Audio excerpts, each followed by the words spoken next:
संस्कारधानी वासियों को राज्य के सबसे बड़े फ्लाईओवर की सौगात मिल गई है। 1052 करोड़ की लागत से निर्मित 7 किलोमीटर लंबे फ्लाईओवर का लोकार्पण केंद्रीय सड़क परिवहन एवं राजमार्ग मंत्री नितिन गडकरी के द्वारा किया गया।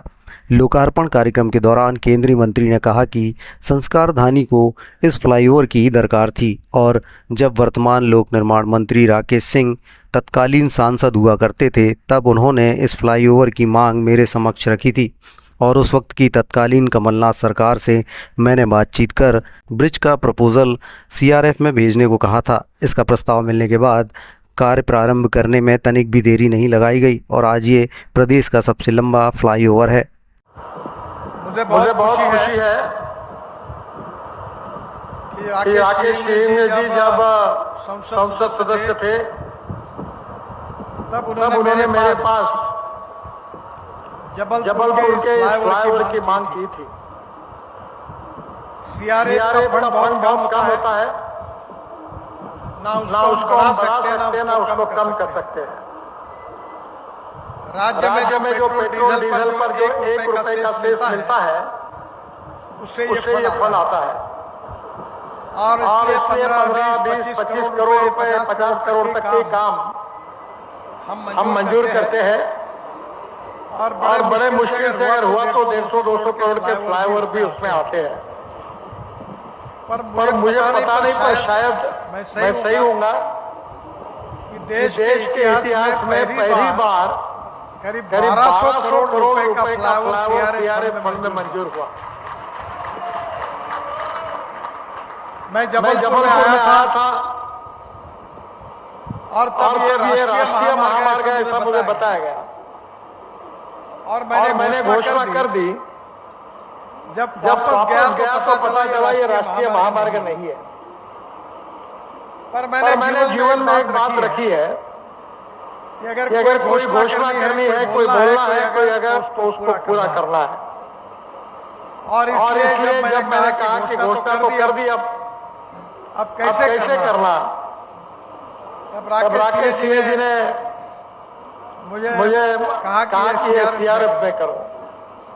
मैंने कहा सीआरएफ में कोई भी काम राज्य सरकार को सिफारिश करनी पड़ती है। उस समय मध्य प्रदेश में कांग्रेस का शासन था और कमलनाथ जी मुख्यमंत्री थे। मैंने फोन उठाकर कमलनाथ जी को फोन करके निवेदन किया कि आप सीआरएफ में प्रपोजल भेज दो और इससे दुगने पैसा मैं आपको राष्ट्रीय महामार्ग में लगे तो दूंगा, पर ये मैंने कमिटमेंट किया, आप जरूर भेज दो। उन्होंने भेज दिया और बहुत अच्छा फ्लाईओवर आज जबलपुर की जनता को मिला है। इसलिए मैं जबलपुर की जनता का बहुत अभिनंदन करता हूँ, आप सबका बहुत धन्यवाद देता हूँ। राकेश सिंह जी को, सांसद दुबे जी को और जबलपुर के सभी विधायकगण और मंत्रीगण यहाँ उपस्थित है।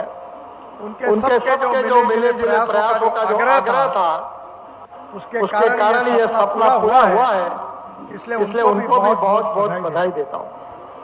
वहीं फ्लाईओवर के लोकार्पण के साथ ही संस्कारधानी वासियों का कहना है कि फ्लाईओवर बेहतरीन इंजीनियरिंग का नमूना है। इसके निर्माण से न केवल यातायात व्यवस्था दुरुस्त होगी बल्कि ट्रैफिक जाम से भी निजात मिल सकेगा।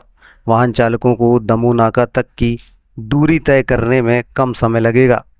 शहर संस्कारधानी के लिए माननीय देश के पंत प्रधान नरेंद्र मोदी जी के नेतृत्व में देश तरक्की कर रहा है और उसी कड़ी में हमारे देश के परिवहन मंत्री नितिन गडकरी जो जबलपुर और मध्य प्रदेश को नई सौगातें दे रहे हैं, उसी के अंतर्गत आज जबलपुर में एक बहुत बड़ा फ्लाईओवर जिसका उद्घाटन हुआ और उद्घाटन भर नहीं, ये धरातल पर जो उन्होंने काम करके दिखाया है, ये हमारे संस्कारधानी वालों की बहुत बड़ी सौगात है। मैं उसके लिए उनको बहुत धन्यवाद देता हूँ।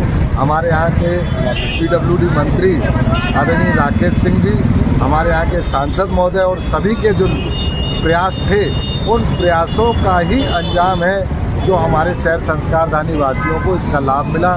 मैं आज जबलपुर संस्कारधानी के लिए एक बड़ी हादसे का विषय है। संस्कारधानी ने एक नए आयाम को छुआ। मध्य प्रदेश के सबसे बड़े फ्लाईओवर जो कि वीरांगना रानी दुर्गावती जी के नाम पर रखा गया है और ये मध्य प्रदेश का सबसे बड़ा फ्लाईओवर है और मध्य प्रदेश के संस्कारधानी जबलपुर को नई ऊंचाइयों पर ले जाने वाला ये क्षण है। निश्चित रूप से इसके लिए मध्य प्रदेश के लोक निर्माण मंत्री आदरणीय श्री राकेश सिंह जी का और हमारे माननीय मुख्यमंत्री श्री मोहन यादव जी और माननीय नितिन गडकरी जी की जन्मदिन उपस्थिति में ये जो आयोजन हुआ, जिसका पूरा जो जबलपुर की पूरी जनता को जाता है और माननीय राकेश सिंह जी के अथक प्रयासों से यह फ्लाईओवर का न केवल शुभारंभ हुआ, आज इस फ्लाईओवर पर जबलपुर संस्कारधानी की जनता चल रही है, सेल्फियाँ ले रही है, खुशियाँ मना रही है, जैसे कि मानो जबलपुर के लिए एक बहुत बड़ी उपलब्धि ही नहीं, मध्य प्रदेश की एक बड़ी सरकार। निश्चित रूप से भारतीय जनता पार्टी विकास का पर्याय है और यह वीरांगना रानी दुर्गावती फ्लाईओवर उस कार्य को सिद्ध करता है। लोकार्पण कार्यक्रम में मध्य प्रदेश के मुख्यमंत्री मोहन यादव समेत अन्य कैबिनेट मंत्री एवं भाजपा के पदाधिकारी एवं गणमान्य नागरिक मौजूद रहे।